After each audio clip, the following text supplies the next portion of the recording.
Welcome back to The Deep Dive, the show that really tries to extract that essential knowledge you need, but without all the textbook density. And today, we are taking a really crucial step. We're going right into the heart of Canadian healthcare reform. We're diving deep into how maternal and child care is delivered outside of the hospital, in the community. And this is just so foundational, especially if you're a nursing student, because the entire landscape has, it's fundamentally changed. Right, we're moving away from that traditional curative model. Yeah, the one where the hospital was the center of the universe. And we're shifting to one that's focused relentlessly on community health promotion and disease prevention. And the central tension driving all of this is, well, it's economic, We hear it all the time. Hospital costs are completely unsustainable. which means hospital stays are getting shorter, outpatient procedures are way up, and the heavy, really complex lifting of care is migrating straight back to where people actually live. Which demands a completely new set of skills from healthcare providers. Absolutely. If you're going to practice safe, effective maternal-child nursing today, you can't just be fluent in acute care. It's not enough anymore. You have to understand population health. You have to grasp the economic, the social, the environmental factors, all those core determinants of health that dictate a child's wellness long before they ever need a hospital bed. Okay, so let's unpack this for our listener. You're a student, you're tackling Chapter 3, Community Care, from Perry's Maternal Child Nursing Care in Canada. And our mission today is simple, but it's also pretty profound. We want to map out the comprehensive framework for managing and optimizing perinatal and pediatric care, specifically in this Canadian community-focused context. So our roadmap for today, we're going to start with the national mandate, defining the crucial nursing roles that exist out there in the community. Then we'll dive into the metrics, demography, economics, epidemiology, how we actually measure population health. And we're going to spend some serious time detailing the community nursing process, which is how assessment and planning actually happen on the ground. And finally, we'll get into the nitty-gritty, the technical and ethical specifics of home care and telehealth. So let's begin with that big shift. If the hospital is no longer mission control, who is? In Canada, that steering hand belongs in large part to the Public Health Agency of Canada, or PHAC, as we all know it. Right. PHAC is pretty much the organizational embodiment of this national mandate toward prevention. Their mission is multi-layered, isn't it? It is. They're promoting health, preventing chronic and infectious diseases, preventing injury, and maybe most visibly, making sure Canada can effectively prepare for and respond to public health emergencies. What I find so interesting about PHE is that they're not just some internal bureaucracy. No, not at all. The organization serves as a central clearinghouse, drawing on international expertise and research, and then applying it to our own domestic programs. It's really designed to strengthen that intergovernmental collaboration that you need to harmonize public health policy across all the provinces and territories. And that harmonizing role is critical because the real motivation for this shift, it isn't purely clinical, it's structural. Exactly. We simply cannot afford to deliver care primarily through acute, expensive hospital services anymore. The realization is that prevention is cheaper, and maybe more importantly, health is primarily created outside the clinical setting. It's created in homes, in schools, in communities. Which brings us to the population health approach. This is so much more than just treating symptoms, right? It's looking at a person's holistic capacity to deal with life. Precisely. The approach considers the massive influence of, like we said, economic, social, and physical environmental factors on health outcomes. So the core philosophy is focused on capacity building. Yes, enhancing a person's ability to adapt to, respond to, and control the changes and challenges that life inevitably throws at them. And underpinning this entire structure are the determinants of health. Now, if you're a nursing student, these aren't just a list of words to memorize for a test. They are the active targets of intervention. That's so important. We're talking about things like income and social status, social support networks, education, employment, physical environments, and, of course, healthy child development, gender, and culture. They really do dictate a person's health and well-being. They absolutely do. Think about how a nurse's job changes when the source material tells us that 1.2 million children in Canada live in low-income households. Right. If you're only teaching nutrition to an individual, you're kind of missing the point.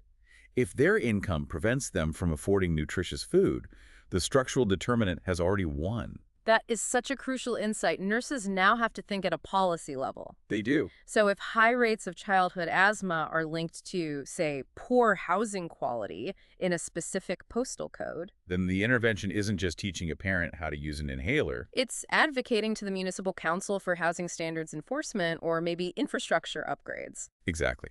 And the poverty statistics for vulnerable populations are even more jarring. Over 1 in 3 Indigenous children in Canada live in poverty. That number soars past 60% on reserves. That is a structural inequality that is directly dictating health status. And it results in higher rates of chronic illness and developmental delay. So we have to apply a health equity lens to our practice. What does that actually mean for the community nurse on the ground? It means public health policies have to actively and deliberately reduce these health inequalities. The goal is to make sure everyone has the same real opportunities to be healthy, regardless of their background, their location, or their identity. So we acknowledge that structural disadvantages exist. And we work to level that playing field through targeted, resource-rich interventions. Okay, let's move to the people who are delivering this care in all these diverse settings. Homes, schools, clinics, shelters. The community nurse uses that strengths-based approach you mentioned, linking individuals to resources. But the terminology here needs to be crystal clear. We have 2 key roles. Yes, and this can be confusing because the titles are often used interchangeably in practice, but the functions are distinct. Let's start with the first one, the community health nurse, or CHN. The CHN operates at the population or aggregate level. So they're focused on public health strategies like health promotion, surveillance, running mass immunization clinics, or designing community safety campaigns. They're looking at the big picture of a geographical area, not necessarily one individual's dressing change. Right. And then you have the home health care nurse, or HHEN. This role is very specific and individual. They're providing hands-on direct nursing care for specific needs in a patient's home or clinic setting. So think complex wound care, post-surgical observation, administering IV antibiotics to a child, or advanced postpartum assessment. And the care is almost always intermittent, right? Not continuous. Correct. So to simplify for the student, CHN is population health and upstream prevention. HHCN is specific downstream clinical treatment delivered in a non-institutional setting. Both are community nurses, but their primary focus and, I guess, their accountability structures are dramatically different. To manage all these diverse responsibilities, the profession needs standardized excellence. And that's where the core competencies from PHAC and the Community Health Nurses of Canada, the CHNC, step in. So PHAC established a baseline of 36 essential competencies required for all public health providers in Canada. And then the CHNC built on that. Yes, they developed separate, discipline-specific practice standards for both CHNs and HHCNs. These documents define the required knowledge, the abilities, and the ethical judgment necessary for community practice. The source material also included a really powerful nursing alert about the necessity of interprofessional collaboration. It emphasizes that community nurses have to speak the language of many different fields. This is absolutely critical. You can't assess the impact of a program if you don't understand the terms used by demographers or the metrics used by epidemiologists or the cost-benefit analysis used by economists. Your work just crosses too many boundaries every day. Right. Clinical, social, political boundaries. So an integrated, common language is essential for successful collaboration with physicians, social workers, and policymakers. And for nurses who want to signal they've achieved a high level of specialized competence in this area, there's the Canadian Nurses Association, the CNA certification in community health nursing practice. Okay, let's pivot to the framework that governs everything they do.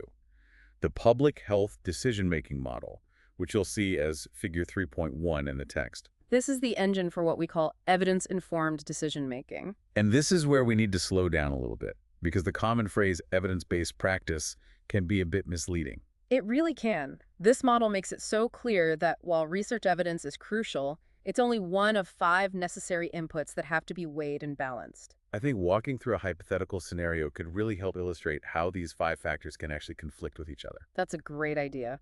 Let's imagine a remote northern community experiencing an unexpected, really alarming spike in infant mortality. Okay, and it's potentially linked to delayed access to prenatal care. Right. So the nurse leader has to decide whether to invest scarce funds in a new mobile prenatal clinic program. Let's start with input number 1, research evidence. The research evidence is probably crystal clear. Systematic reviews confirm that accessible, high-quality, frequent prenatal care drastically reduces infant mortality rates across the globe. So the evidence supports the intervention, technically. Okay, now, number 2, public health expertise. This is the nurse's knowledge and their experience.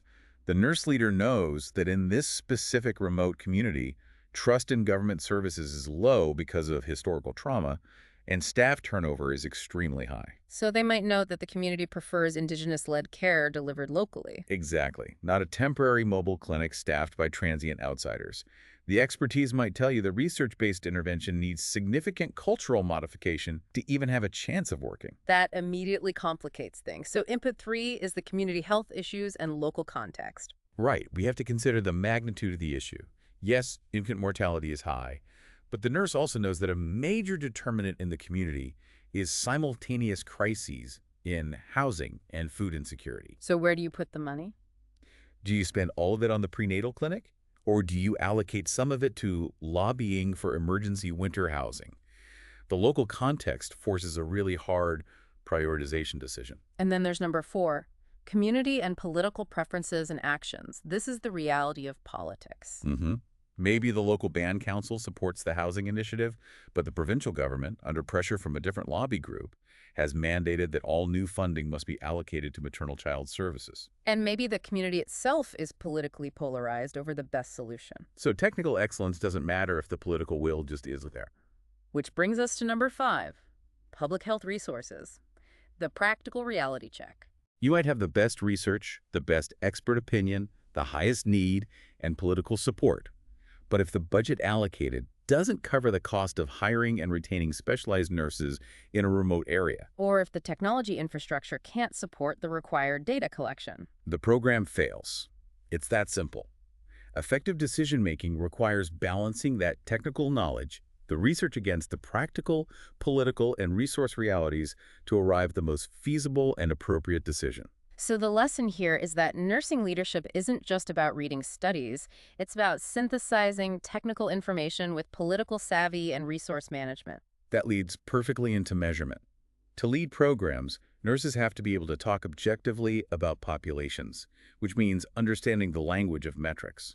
Starting with economics, why does a community nurse need to understand the economics of health? Because every single program decision is a trade-off. Economists view health as a fundamental utility, kind of like food or shelter. It's valuable. It's valuable, and societies and individuals are constantly trading resources, money, time, political capital for improved health outcomes. So when a program is developed, we use economic evaluation. Right. Its purpose is to provide objective information that establishes a program's value to the community. So is this new mobile prenatal clinic worth the massive investment of time and resources compared to, say, improving nutritional programs? We need to know if the reduction in infant mortality justifies the cost. If a program is not economically viable, it can't be sustained, no matter how clinically effective it is. Okay. Moving from money to people, we turn to demography. The study of population characteristics like age, gender, race, and socioeconomic status. And demographics are critical because they highlight risks. Exactly. The increased probability that a specific population group will develop a disease, injury, or illness. We know certain demographics face elevated risks. Can you give us some concrete MCN examples of how age dictates risk? Sure. At one end of the spectrum, infants are most at risk of death from congenital malformations.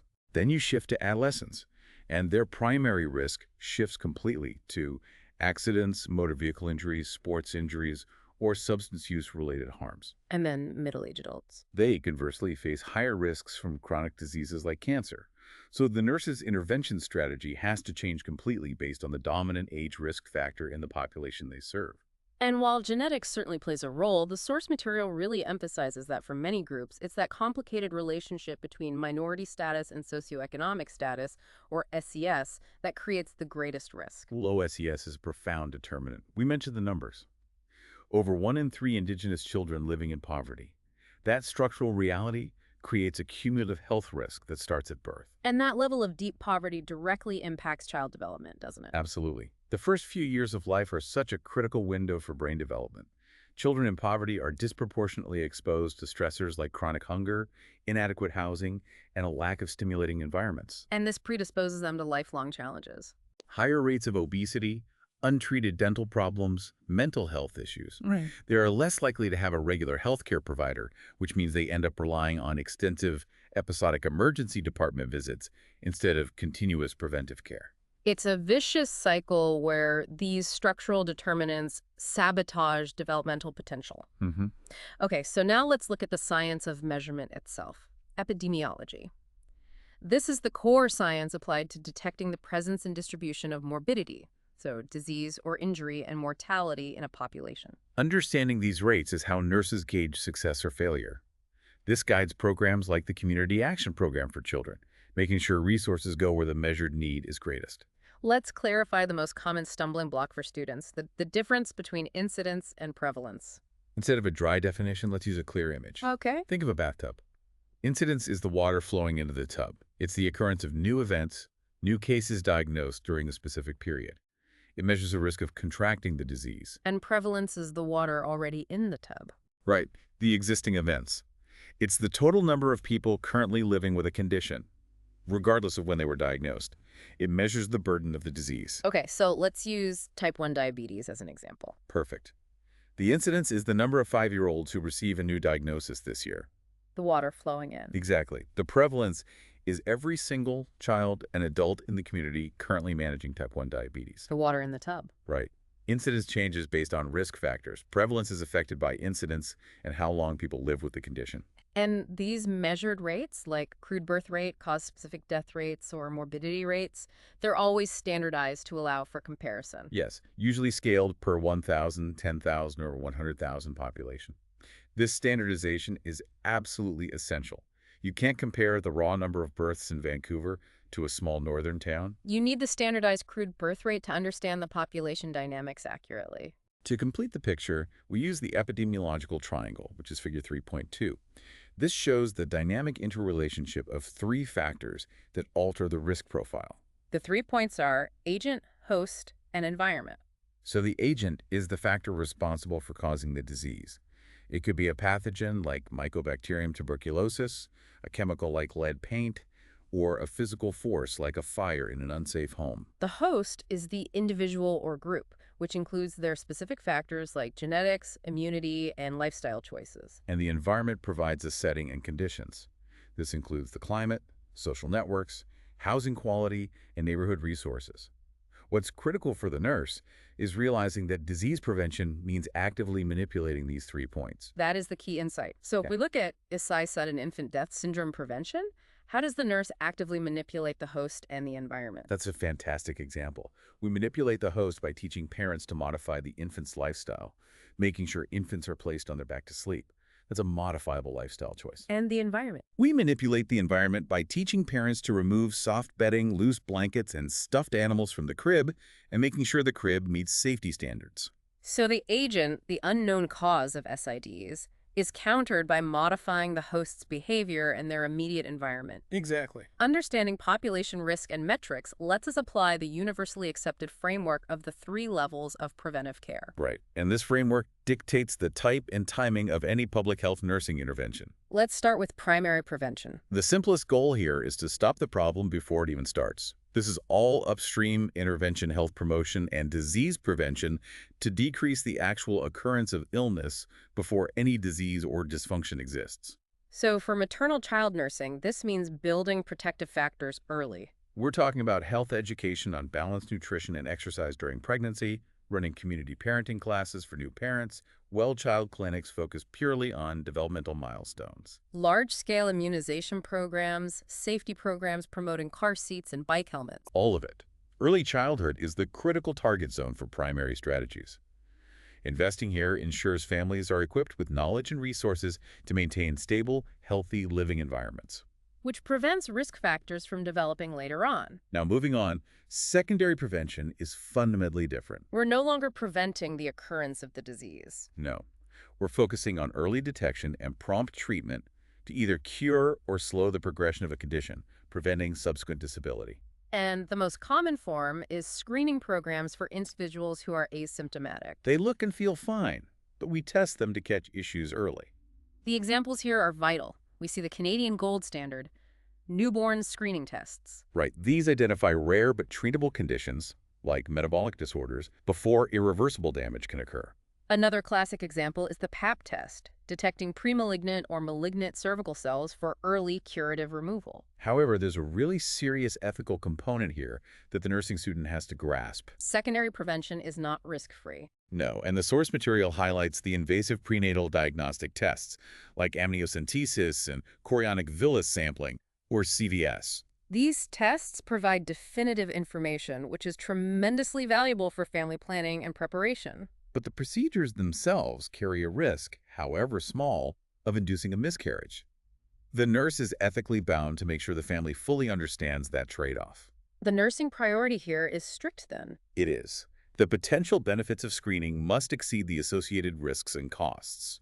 And critically, adequate resources must be readily available to provide timely support and treatment to those who screen positive. Screening without resources for follow-up can cause immense psychological harm with no physical benefit. Exactly. Finally, we reach tertiary prevention. This level occurs after a disease or disability has already happened. The goal shifts entirely to restoration of optimal functioning and preventing further deterioration or complications. This is rehabilitation and disease management. And in the MCN context, the management of gestational diabetes mellitus GDM is a perfect illustration. Early treatment mitigates immediate complications for the mother and baby during pregnancy and delivery. But the tertiary prevention efforts extend years past the pregnancy itself because of the long-term risk. That's right. Mothers who had GDM are 7 times more likely to develop type 2 diabetes later in life. Wow. And the child, because of that exposure in utero, is predisposed to increased fat accumulation, obesity, and diabetes development throughout their life. So tertiary prevention involves continuous long-term programs. Like lifestyle counseling, specialized education, regular monitoring for the mother, and dietary guidance for the exposed child, all to mitigate these known chronic risks.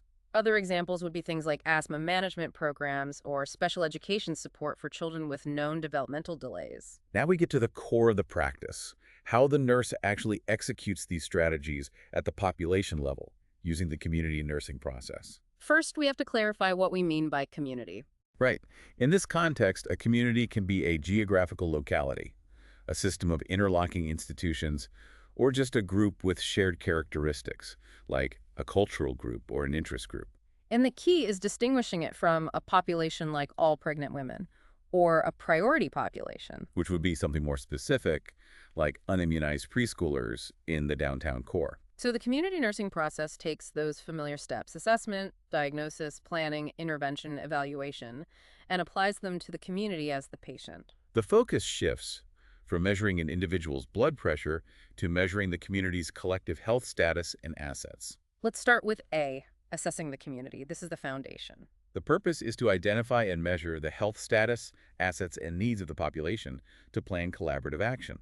This phase should be the most comprehensive and resource-intensive part of the whole process. Data collection is paramount. We're looking at broad measures. Health status data, access to care, access to healthy food, and overall social and economic factors.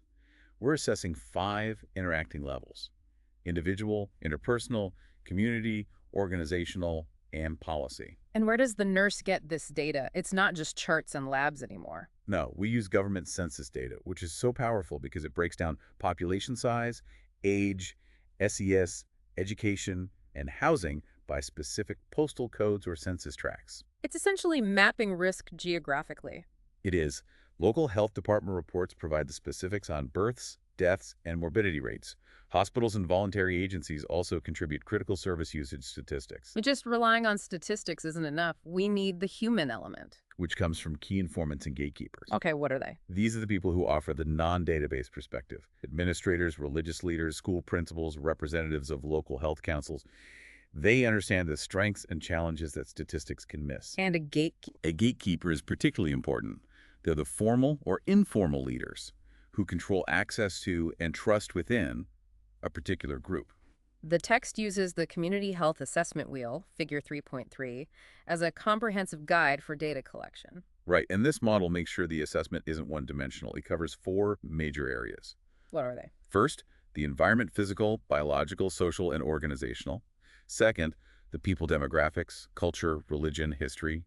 Third, the healthcare delivery system. the resources, hospitals, clinics, funding structures, and finally, the state of wellness, the overall health status of the residents. And within that assessment, nurses rely on specific perinatal and children's health indicators. Yes. What are the crucial metrics used to gauge the health of mothers and children in a region? We look at maternal and infant mortality rates, the rate of low birth weight, stillbirths, the proportion of women receiving first trimester prenatal care, the utilization rate of enhanced 18-month well baby visits, and of course, immunization rates. The Early Developmental Instrument, or EDI, is a standout tool here.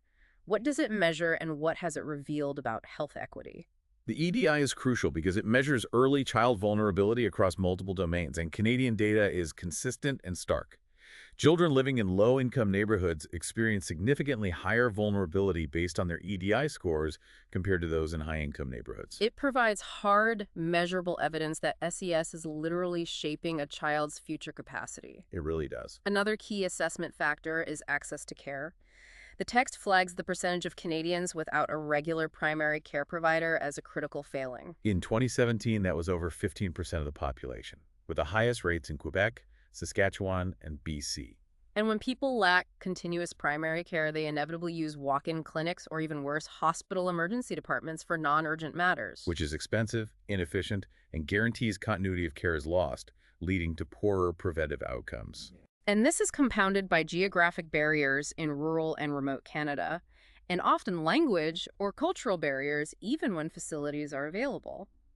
To gather all this necessary data, we use both quantitative and qualitative methods. While formal surveys are important, they're often too slow and yield poor response rates. Which is precisely why the visual survey or community walkthrough is indispensable. It's collecting subjective, immediate data. So what specifically should the MCN nurse be observing during this walkthrough? They're essentially acting as a detective, using all their senses. They look at the physical environment. Are the roads well maintained? Is there accessible public transportation? Are the homes safe? Signs of neglect, like broken windows or fire hazards. Exactly. They observe the people. What is the predominant culture? Are there public gathering spaces? They check the stores and services. Are there fresh fruit and vegetable markets? Or is the neighborhood dominated by corner stores and liquor outlets? This is vital. Because the presence of accessible parks and healthy food immediately informs the community diagnosis. Right. The walkthrough allows the nurse to confirm or challenge the statistical data. For instance, high rates of low birth weight might be correlated with census data showing low SES. Which the walkthrough confirms by showing a lack of accessible sidewalks and safe play areas. Exactly. And that on-the-ground validation is irreplaceable. Mm-hmm. The nurse also has to engage in participant observation, actively involving themselves in community activities to understand the social dynamic from the inside. Once all this comprehensive data is collected, we move to B, analysis and diagnosis. Analysis means comparing the community rates demographics, morbidity, with a standard. Yeah. We use two types of time comparison. Is the TB rate higher this year than 5 years ago? Or place comparison. Is the TB rate in this neighborhood higher than the provincial average? Right. And the outcome is the community health diagnosis. This structure mirrors the individual diagnosis, a problem or need, and the etiology or causative agent. For instance, increased rates of postnatal depression, the problem, related to lack of affordable local childcare and insufficient social support networks. The etiology. It links the health issue directly to the determinants you identified during the assessment. Next comes C, planning and intervention. The nurse has to collaborate with the community to prioritize the identified problems. Prioritization is tricky. It relies on both the severity of the problem and the realistic ability of the nurse and community to effect change. Goals must be developed, and they must be measurable. Something like, by the end of the next fiscal year, 80% of all kindergarten students will have demonstrated proficiency in bicycle safety rules. A perfect example. The intervention is the action taken, often structured around primary, secondary, or tertiary prevention. Rigorous implementation demands oversight, communication with all stakeholders, strict adherence to guidelines, and detailed documentation. And finally, D, evaluation. How do we know if our expensive year-long program actually worked? We use systematic evaluation, often employing Donna Beatty's framework for measuring the quality of healthcare. Let's break down Donna Beatty's 3 dimensions clearly, as this is a common framework in healthcare quality assessment. First, structure. Structure relates to the setting or the context where care is delivered. It asks, are the resources adequate? This includes personnel qualifications, the adequacy of supplies, and the basic characteristics of the population. Second is process. Process measures the actions taken by the providers. It asks, were good healthcare practices followed? Did the nurses adhere to the immunization schedule guidelines? Was the patient education material culturally appropriate? It's literally the delivery of care itself. And third are the outcomes. Outcomes are the ultimate health impact. Did the program meet its objectives? Did the immunization rates increase from 50 to 80%? The key takeaway for the student is that we manipulate the structure and the process to affect the outcomes. So if outcomes are poor, you audit the structure and the process to find the failure point. Transitioning from population planning to individual direct care, working in the community, especially in the home, requires a different level of professionalism and awareness. Absolutely. The nurse needs extreme cultural sensitivity, compassion, and a critical awareness of both the family's strength and their social stressors. You are entering their sanctuary where the rules apply. This cultural competency is non-negotiable, particularly with immigrant families. Health promotion depends on involving the community itself and understanding cultural norms. Take the specific example of postpartum confinement. Okay. In some cultures, mothers and babies remain strictly confined at home for 30 to 40 days after birth. While this is a highly valuable cultural practice for rest and bonding, the nurse has to recognize that it prevents the family from using standard postnatal services, like well-baby clinics or support groups. So the nurse has to adapt the service delivery. They have to, perhaps relying on home visits or virtual check-ins, instead of demanding the family conform to the clinic schedule. Another critical vulnerable group is the homeless population. The challenges here are staggering, starting with just finding the person consistently. And the need to establish profound trust. Many homeless individuals have experienced systemic trauma and negative encounters with authority, leading to a deep distrust of healthcare providers. So trying to provide continuous long-term care is almost impossible. It is, which is why the recommended approach here is intense case management. To coordinate all the complex, multi-layered needs. Yes, housing, mental health, substance use treatment, primary care, nutritional needs. Nurses working with this population must be fierce advocates for increased funding and must seize every single opportunity to provide screening and preventive services, even if the patient is only there for acute treatment. It might be the only chance they get. It very well might be. Now let's focus specifically on home care, which is rapidly becoming the standard for complex MCN needs. What's fueling this massive demand in the Canadian system? It's a combination of 4 factors, and they all stem from that cost narrative we opened with. Shorter hospital stays. Increased use of outpatient procedures. New technologies that make home assessment possible. And fundamentally, the patient and family's desire to be at home. Let's challenge the premise here. If hospitals are so expensive, aren't we just downloading the most complex, high-risk care like parenteral nutrition for a pregnant patient? Or IV chemo for a child onto an often untrained family in their living room? That is a critical point, and the source material emphasizes it. Home care is defined as the provision of technical, psychological, and therapeutic support in the home, but it is limited to practices deemed safe for a non-institutional environment. So the risk is mitigated by strict patient selection. And the understanding that this is intermittent care. Meaning the professional staff isn't continuously present, usually fewer than 4 hours at a time. Correct. The agency provides 24/7 on-call professional staff for emergencies, but the family assumes the majority of the risk and responsibility between visits. Which is why technology like telehealth and telemedicine is so essential. It is. It allows for remote interviews and assessments to check in on stability between those intermittent visits, especially for patients who are hundreds of kilometers away. When making a patient's selection and referral for home care, the hospital or clinic nurse is essentially a gatekeeper. What checklist of factors must be evaluated? First, the patient's medical status must be stable enough for intermittent observation. Second, are professionals available in the patient's community? Third, and this is critical, family resources. Do they have adequate psychosocial and economic support, supportive relationships, health benefits? Is the environment safe? And finally, is it cost-effective compared to an outpatient facility? The referral criteria shouldn't be purely medical either. Nurses have to actively screen and identify patients at psychosocial risk. Absolutely. Patients suffering from perinatal mood disorders or those with a history of family violence or abuse must be referred for follow-up. This means immediate and clear communication with social workers to link these vulnerable patients to essential community resources. And for high-technology home care, The really complex stuff, the data requirement is even higher. The nurse needs medical diagnosis, prognosis, a detailed plan of prescribed therapies, and an in-depth assessment of the family's social support systems before the referral is finalized. The agency has to be confident the family can manage the complexity between professional visits. The complexity of home care demands a rigorous, structured protocol, starting long before the nurse even drives to the house. Let's detail the steps in pre-visit preparation. This is key to both efficiency and safety. Step 1. Thorough document review, all clinical data, screening results, birth records, previous charting. Step 2, contacting the family. Right.